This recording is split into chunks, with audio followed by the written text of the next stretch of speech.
nangyari yung pangumomba sa Bukidnon kahapon? Yung Task Force Davao, we have been doing a lot of things to prevent this incident from happening.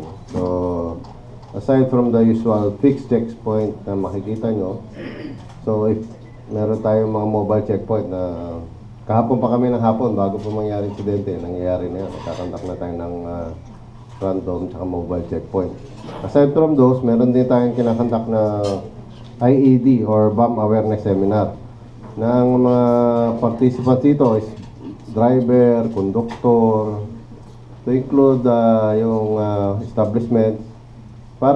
Kasi pag ganito mga bombing incident, ang kailangan dito yung awareness and vigilance ng mga tao. Pati pasahero, conductor, driver. Tulad yung nangyari sa Nabunturan. So may sumakay, tapos iniwan yung baggage, nakita ng conductor, driver, dinala agad sa pulis, sinumbong agad sa pulis, naagapan.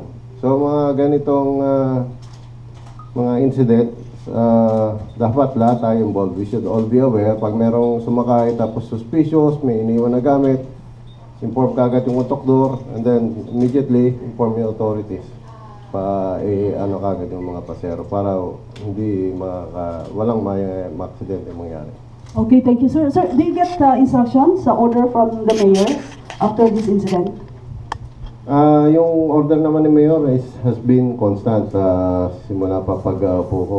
This is to prevent terrorism. No? Wala namang additional order kasi when I assume the post as commander, meron na kagad instruction. So we are continuing performing the instruction na bigay sa amin ng PAS. Okay, what about kay Director